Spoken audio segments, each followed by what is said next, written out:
മാന്യ പ്രേക്ഷകർക്ക് എന്റെ പ്രണാമം. ഭാരതത്തിനകത്തും പുറത്തും അനവധി പ്രഭാഷണങ്ങൾ നടത്താൻ നിരന്തരം യാത്ര ചെയ്യുമ്പോൾ അനവധി ഹൈന്ദവ സംഘടനകളുമായിട്ട് ബന്ധപ്പെടാൻ ജഗദീശ്വരാനുഗ്രഹം ഉണ്ടാവാറുണ്ട്. അവിടെയുള്ള ഈ സംഘടനാ ഭാരവാഹികളുമായിട്ടെല്ലാം സംസാരിക്കുമ്പോൾ ഒരു കാര്യം എനിക്ക് വളരെ പെട്ടെന്ന് ബോധ്യപ്പെടാറുണ്ട്. എൻ്റെ കൂട്ടത്തിലുള്ളവരെല്ലാവർക്കും അത് മനസ്സിലാക്കാൻ എളുപ്പത്തിൽ സാധിക്കാറുമുണ്ട്. ഏതെല്ലാം സ്ഥലങ്ങളിലാണോ ഈ പ്രഭാഷണങ്ങളും മറ്റു പരിപാടികളുമെല്ലാം സംഘടിപ്പിക്കുന്നതിൻ്റെ മുമ്പില് യുവാക്കളുള്ളത്, അവിടെയെല്ലാം അതിഗംഭീരമായിട്ട് കാര്യങ്ങൾ മുമ്പോട്ട് പോകുന്നതായിട്ടും നല്ല ആശയങ്ങൾ അവർ ചിന്തിച്ച് നടപ്പാക്കുന്നതായിട്ടുമെല്ലാം കാണാറുണ്ട്. എവിടെയെല്ലാമാണോ വളരെ പ്രായമായവര് അല്ലെങ്കിൽ ശാരീരികമായിട്ട് വലിയ ശക്തിയില്ലാത്തവര് സംഘടനയുടെ മുകളിലിരിക്കുന്നത്, അവിടെ കാര്യങ്ങൾ പ്രത്യേകിച്ച് ഇഴഞ്ഞിഴഞ്ഞാണ് നടക്കാറുള്ളത്. ഹൈന്ദവ സംഘടനകളില് ഇപ്രകാരമുള്ള അനുഭവം ധാരാളം ഉണ്ടാവാറുണ്ട്. കുറെ കാലം നല്ല രീതിയിൽ പ്രവർത്തിച്ച വ്യക്തി എന്നുള്ള കാരണത്താലോ, വിദ്യാഭ്യാസമുള്ള വ്യക്തി എന്നുള്ള കാരണത്താലോ, സമൂഹത്തിൽ പ്രവർത്തിച്ച് പരിചയമുള്ള വ്യക്തി എന്നുള്ള കാരണത്താലോ വളരെ പ്രായമായവർ ധാരാളം പേര് സംഘടനയുടെ മുകളിലിരിക്കാറുണ്ട്. അവർക്ക് ഈ ലോകം 21ാം നൂറ്റാണ്ടിലാണെന്നും അത്യന്താധുനിക സംവിധാനങ്ങളിലൂടെ സനാതനധർമ്മത്തെ മുമ്പോട്ട് കൊണ്ടുപോകേണ്ടതാണെന്നുമുള്ള ധാരണ പലർക്കുമില്ല. അവര് slow and steady wins the race എന്നുള്ള ആ പഴഞ്ചൻ ആശയവുമായിട്ടിരിക്കുകയാണ്. പല സംഘടനയിലെ പ്രവർത്തകരും ഇന്നും മൊബൈൽ ഫോൺ ഉപയോഗിക്കാറില്ല. കാരണം അവരുടെ മനസ്സിൽ ആ പഴയ രീതിയാണ് ശരി എന്നൊരു അന്ധവിശ്വാസമാണുള്ളത്. പല സീനിയറായിട്ടുള്ള വ്യക്തികളും സംഘടനാ പ്രവർത്തനത്തിൽ മാൻ മേക്കിംഗ് ആണ് ഇമ്പോർട്ടന്റ് എന്ന് പറയാറുണ്ട്. ഒരു വ്യക്തിയെ വളർത്തുക, ഈ 123 കോടി ജനതയുള്ള ഭാരതത്തില് ഓരോ വ്യക്തിയെയും വളർത്തിയിട്ട് എന്നാ സനാതന ധർമ്മത്തെ ചൈതന്യവത്താക്കാൻ സാധിക്കുക? ഇന്നും അവർക്ക് അറിഞ്ഞുകൂടാ. മെൻ മേക്കിംഗ് ആണ് ഇമ്പോർട്ടന്റ് എന്ന് ധാരാളം ഹിന്ദു സംഘടനകൾ ഇപ്പോഴും വിചാരിക്കാറുണ്ട്. നമ്മൾ പുറത്തു നിന്ന് ആരുടെ അടുത്ത് നിന്നും സാമ്പത്തിക സഹായം മേടിക്കേണ്ട, തുടക്കത്തിൽ നമുക്ക് നമ്മുടെ കയ്യിൽ നിന്ന് പൈസ ഇട്ട് കാര്യങ്ങൾ നടത്താം, പിന്നെ നമുക്ക് ആലോചിക്കാമെന്ന്. സനാതന ധർമ്മത്തെ നിലനിർത്താനും പ്രചരിപ്പിക്കാനും സംഘടനകൾ മുമ്പോട്ട് വരുമ്പോൾ അതിലെ പ്രവർത്തകർ മാത്രം സാമ്പത്തികമായിട്ടുള്ള ഭാരം ഏറ്റെടുത്ത് എത്ര കാലം മുമ്പോട്ട് പോകാൻ സാധിക്കുമെന്ന് അവർക്ക് അറിഞ്ഞുകൂടാ. പഴഞ്ചൻ നിയമങ്ങളും പഴയ മനസ്സുമായിട്ട് കുറെ വാർദ്ധക്യത്തിന്റെ അടുത്തെത്തിയവര് പണ്ട് നല്ല പ്രവർത്തകരായിരുന്നു എന്ന കാരണത്താൽ ഇപ്പോഴും അവരെ നിലനിർത്തുന്നത് കൊണ്ട് എത്ര സംഘടനകളാ തളരുന്നത്. ഏതെല്ലാം സംഘടനകളാണോ യുവാക്കൾക്ക് നല്ല സ്ഥാനം നൽകുന്നത്, ഏതെല്ലാം സംഘടനകളുടെ ചുക്കാൻ പിടിക്കാൻ യുവാക്കൾ മുമ്പോട്ട് വരുന്നു, അവിടെയെല്ലാം നല്ല രീതിയിൽ പ്രവർത്തനങ്ങൾ നടക്കുന്നുണ്ട്. വിശ്വ ഹിന്ദു പരിഷത്തിന്റെ ആയാലും ക്ഷേത്ര സംരക്ഷണ സമിതിയുടെ ആയാലും അതേപോലെ പരിവാർ സംഘടനകളുടെ എല്ലാവരുടെയും ഏതിൻ്റെയും നോക്കുക, ഏറ്റവും മുകളില് പ്രായം കൊണ്ടോ ബഹുമാനം കൊണ്ടോ ആദരവ് കൊണ്ടോ വളരെയധികം ഉയർന്ന വ്യക്തികളെ വെച്ചിട്ടുണ്ടെങ്കിൽ അവരെല്ലാം പ്രത്യേകിച്ച് അധ്യക്ഷം വഹിക്കുകയോ അല്ലെങ്കിൽ ചർച്ച ചെയ്യാൻ വേണ്ടിയിട്ട് ചെയർമാൻ ആവുകയോ ചെയ്യുമ്പോൾ തന്നെ കാര്യങ്ങൾ ഇഴഞ്ഞിഴഞ്ഞാ നീങ്ങുന്നത് എന്ന് മനസ്സിലാക്കാൻ സംഘടനക്കാർക്ക് പറ്റണില്ല. പലപ്പോഴും ചില സമ്മേളനത്തിലെല്ലാം അധ്യക്ഷനായിട്ട് വെക്കുന്നത് ഈ വൃദ്ധരെയായിരിക്കും. വൃദ്ധരോടോ ജ്ഞാനപണ്ഡിതരായാലും വയോവൃദ്ധരായാലും അവരോടൊന്നും ബഹുമാനക്കുറവുള്ളത് കൊണ്ട് പറയുകയല്ല.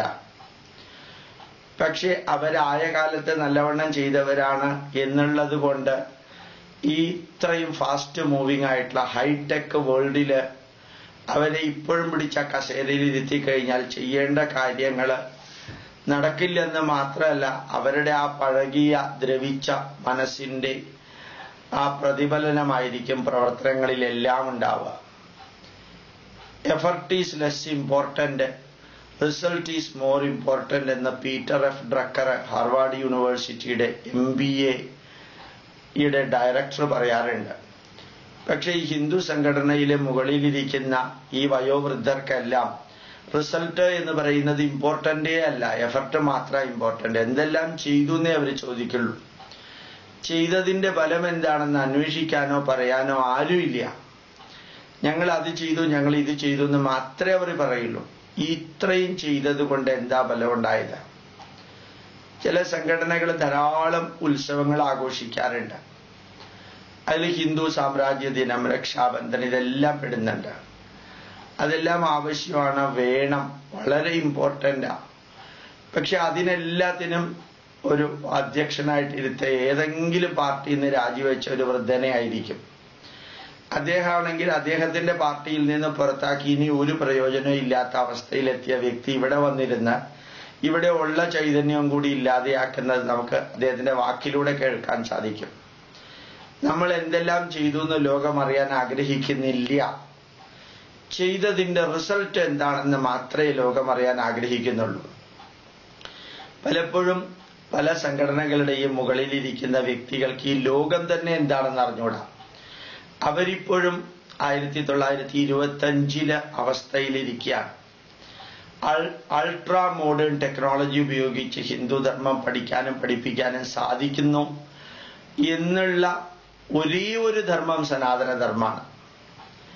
അടുത്ത കാലത്ത് ഒരു യൂണിവേഴ്സിറ്റിയിൽ ഹിന്ദുധർമ്മത്തെ പഠിക്കാനുള്ള ഒരു ഡിപ്പാർട്ട്മെന്റ് ഉണ്ട്.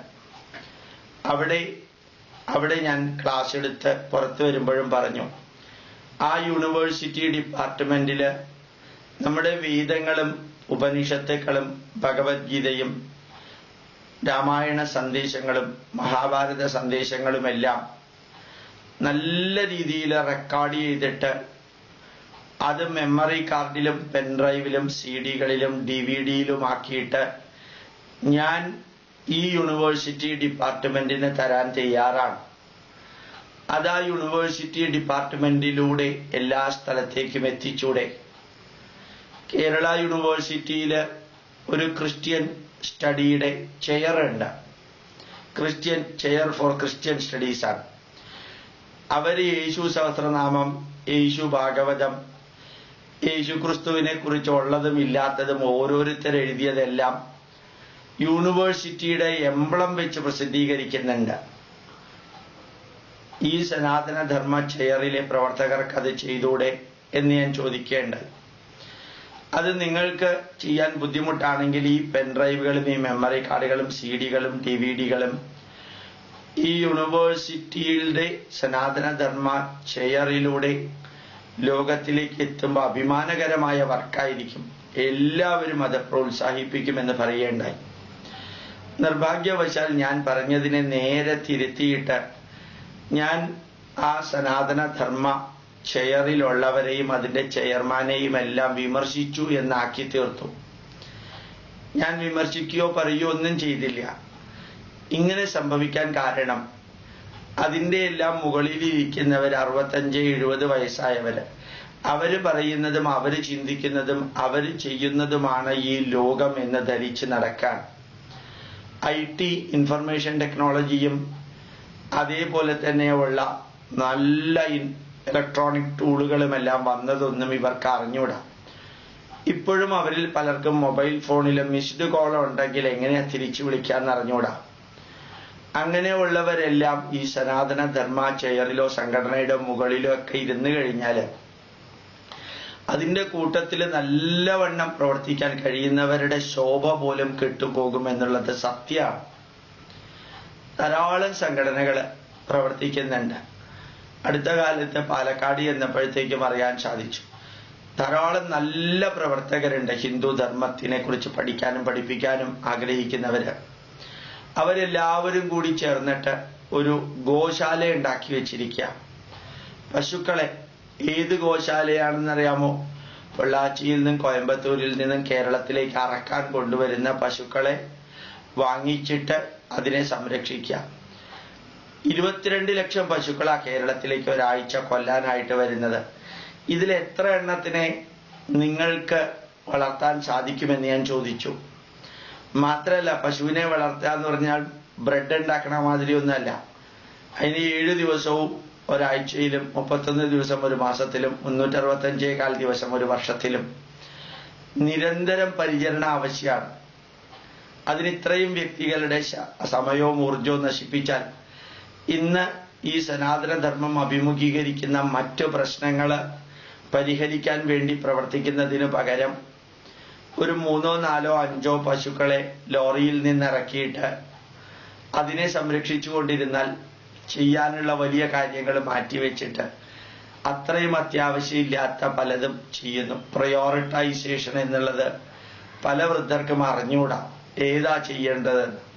അവർ ചെയ്യേണ്ട കാര്യങ്ങൾ ഇങ്ങനെ ചെയ്തുകൊണ്ട് പോകുന്നു എന്നുള്ളത് പോലും അവർക്ക് ശരിയാണോ എന്നറിഞ്ഞൂടാ.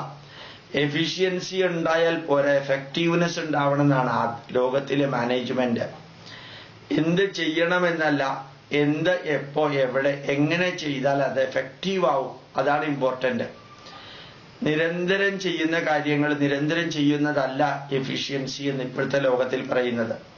പുതിയ പുതിയ ആശയങ്ങള്, പുതിയ പുതിയ വഴികള്, പുതിയ പുതിയ പ്രോഡക്റ്റുകള്, പുതിയ പുതിയ രീതികള്, ഇത് ഈ സംഘടനകളിലൂടെ ലോകത്തിലേക്ക് വരണമെങ്കിൽ നല്ല ചെറുപ്പക്കാര്, കഴിവുള്ളവര് മുകളിൽ വരണം.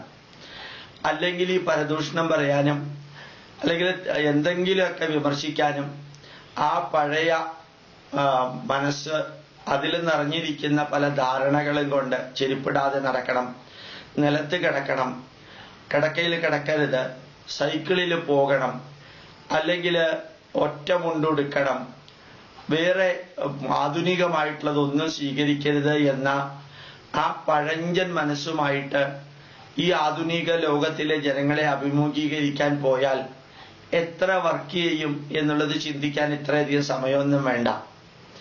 ഇന്ന് കേരളത്തിൽ ഭരിക്കുന്ന ഭരണകർത്താക്കളെ നോക്കിയാൽ പോലും നിങ്ങൾക്കറിയാം, പൊതുവെ ഒറ്റ വരി പലരും പറയാറുണ്ട്, ചെറുപ്പക്കാരായ മന്ത്രിമാർ അസാധാരണമായിട്ട് പ്രവർത്തിക്കുന്നെന്ന്. വയസ്സായവരുടെ മനസ്സ് പലപ്പോഴും ആ വാർദ്ധക്യത്തിന്റെ അവസ്ഥയിലായിരിക്കുന്നത്. ഇംഗ്ലീഷിൽ ഒരു കവിയുണ്ട്, റോബർട്ട് സതി എന്ന് പറയും. ആ റോബർട്ട് സതി എന്ന് പറയുന്ന വ്യക്തിയുടെ പ്രത്യേകത, അയാൾക്ക് പഴയ സ്മെല്ല്, പഴയ കളറ്, പഴയ വസ്തുക്കള്, അത് മാത്രം അയാൾക്ക് ഇഷ്ടം. നമ്മുടെ ഹിന്ദു സംഘടനയിലെ പലർക്കും പഴയത് മാത്രമേ ഇഷ്ടമുള്ളൂ, പുതിയതൊന്നും അവർ ചെയ്യില്ല. അടുത്ത കാലത്ത് പ്രശസ്തനായിട്ടുള്ള ഒരു ഹൈന്ദവ നേതാവിന്റെ പ്രഭാഷണത്തിന് ഞാൻ പോയപ്പോ അവിടെയുള്ള ആ സംഘടനാ പ്രവർത്തകരോട് പറഞ്ഞു, ഇദ്ദേഹം പ്രഭാഷണം നടത്തിയ ഓഡിയോ കാസറ്റുകൾ പഴയത് മുതൽക്ക് എനിക്ക് തരികയാണെങ്കിൽ ഞാൻ അതിനെല്ലാം CD ആക്കിയിട്ട് ഡിജിറ്റലൈസ് ചെയ്തിട്ട് DVD ആക്കിയിട്ട് നിങ്ങൾക്ക് തരാം. അത് നിങ്ങൾ കോപ്പി എടുത്തിട്ട് അദ്ദേഹത്തെ പോലെയുള്ളവർ പ്രഭാഷണം നടത്തുന്ന വേദിയിൽ അത് വെക്കുക, എല്ലാവർക്കും എത്തുമല്ലോ. നമ്മുടെ തിയറി പ്രകാരം അങ്ങനെയൊന്നും അദ്ദേഹം ജീവിച്ചിരിക്കുമ്പോൾ പ്രഭാഷണങ്ങളൊന്നും CD-കളാക്കാറില്ല. ഈ ക്രിസ്ത്യാനികൾ മരിച്ചതിന് ശേഷം പാപികളായ മനുഷ്യനെ പുണ്യവാളനാക്കുന്ന മാതിരിയുള്ള ഒരു ആറ്റിറ്റ്യൂഡാണ് ഇത്.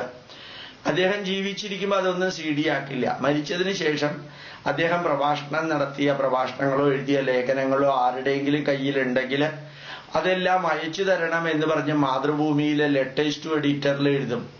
എന്നിട്ട് അങ്ങേര് മരിക്കാൻ കാത്തിരിക്കുക, അങ്ങേരുടെ പ്രഭാഷണങ്ങളൊക്കെ എന്തെങ്കിലുമൊക്കെ ചെയ്യാൻ. ഈ 21-ാം നൂറ്റാണ്ടിലാണ് ജീവിക്കുന്നത് എന്ന് പല ഹിന്ദു സംഘടനകളെയും ഓർമ്മിപ്പിക്കണമെങ്കിൽ എനിക്ക് പറയാനുള്ളത്, മാതാ അമൃതാനന്ദമയുടെ പ്രവർത്തനം നോക്കുക. അവർ അൾട്രാ മോഡേൺ സ്കൂളുകളാണ്, അൾട്രാ മോഡേൺ കോളേജുകളാണ്, അൾട്രാ മോഡേൺ സംവിധാനങ്ങളാണ്. അൾട്രാ മോഡേൺ ആയിട്ടുള്ള ലേണിംഗ് ആൻഡ് ടീച്ചിങ് പ്രൊസീജിയറുകളാണ്. അതാണ് യഥാർത്ഥത്തിൽ അമ്മയുടെ കർമ്മമണ്ഡലം ഇത്രയും വിപുലമാവാൻ കാരണം.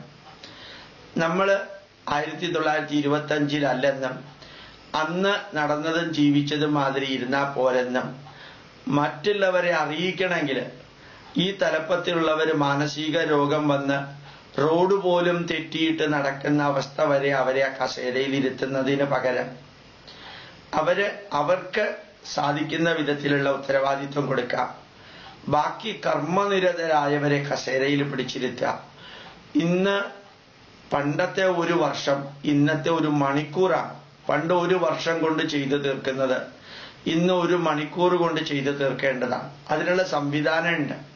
കമ്പ്യൂട്ടറുകളുണ്ട്, CD-കളുണ്ട്, DVD-കളുണ്ട്, പ്രിന്റിംഗ് മെക്കാനിസങ്ങളുണ്ട്, പ്രഭാഷണങ്ങൾ ലോകം മുഴുവൻ എത്തിക്കാനുള്ള യൂട്യൂബുകളുണ്ട്, ഇന്റർനെറ്റുകളുണ്ട്, വെബ്സൈറ്റുകളുണ്ട്, ഇമെയിൽ സംവിധാനത്തിൽ കോടിക്കണക്കിന് വ്യക്തികൾക്ക് ഒറ്റ സ്ട്രെച്ചിൽ ഇമെയിൽ അയക്കാനുള്ള സംവിധാനമുണ്ട്.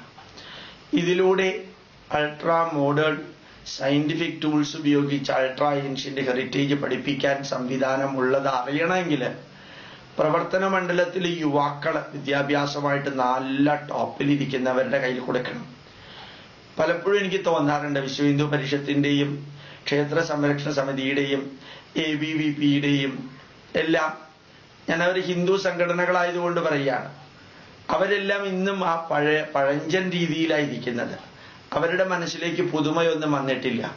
അതിൻ്റെയൊക്കെ തലപ്പത്ത് ഹാർവാർഡിൽ നിന്ന് MBA എടുത്തവരോ അല്ലെങ്കിൽ ടോപ്പ് യൂണിവേഴ്സിറ്റികളിൽ നിന്ന് MBA എടുത്തവരെയൊക്കെ പിടിച്ചിരുത്തുകയാണെങ്കിൽ ആ സംഘടനയൊക്കെ ഒരു മാസം കൊണ്ട്, ഇപ്പോ 10 വർഷം കൊണ്ട് നേടുന്നത് ഒരു മാസം കൊണ്ട് നേടാൻ സാധിക്കും.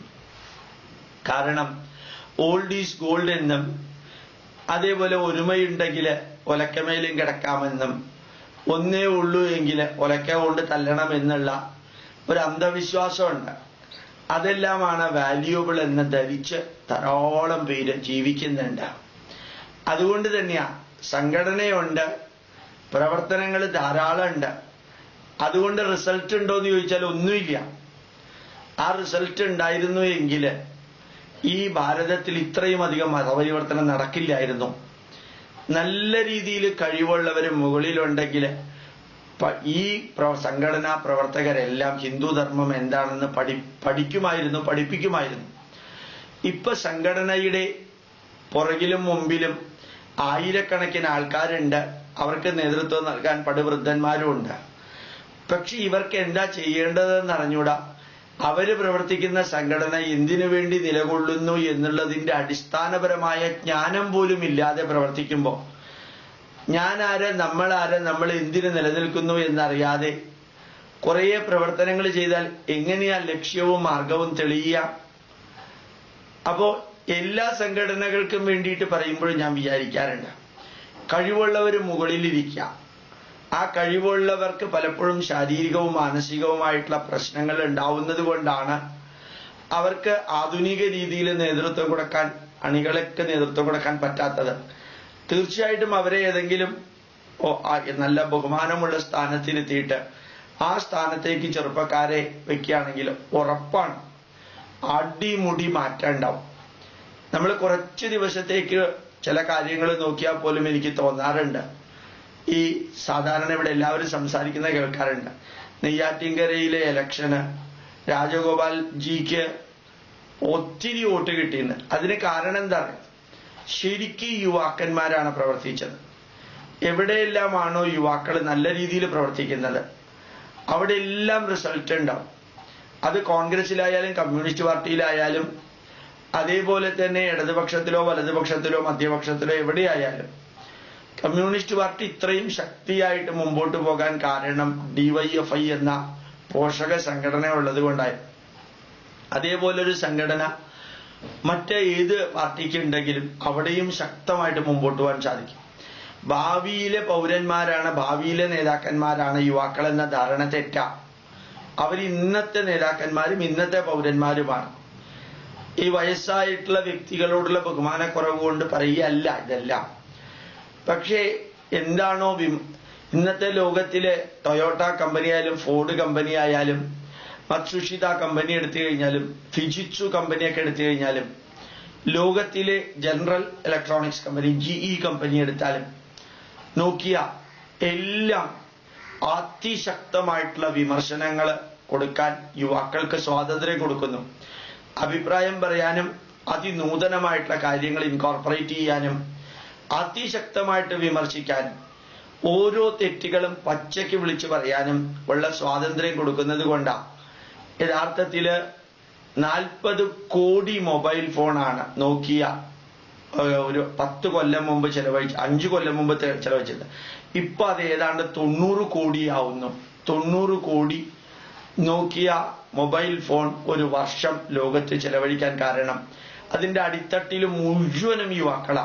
പച്ചയ്ക്ക് തെറ്റുകൾ വിളിച്ചു പറയാൻ സ്വാതന്ത്ര്യമുള്ള യുവാക്കള്. ആ തെറ്റുകൾ വിളിച്ചു പറയുന്നത് തന്നെ മഹാപാപമാണെന്ന് ധരിച്ചിരിക്കുന്ന സംഘടനകളാ പലപ്പോഴും ഉള്ളത്.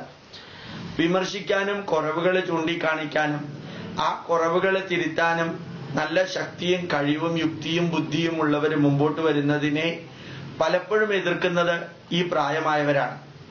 അവരുടെ കസേരയുടെ വിലയും അവരുടെ തലമുടിയുടെ വെളുപ്പിന്റെ വിലയുമെല്ലാം ലോകം ആരാധിച്ച് കൈ രണ്ടും കൂപ്പി തൊഴുതുകൊണ്ടേയിരിക്കണമെന്നുള്ള മാനസികാവസ്ഥയിലുള്ളവരാവര്. അപ്പൊ പിന്നെ എങ്ങനെയാ തെറ്റുകൾ ഇതാണെന്ന് വിളിച്ചു പറയുക?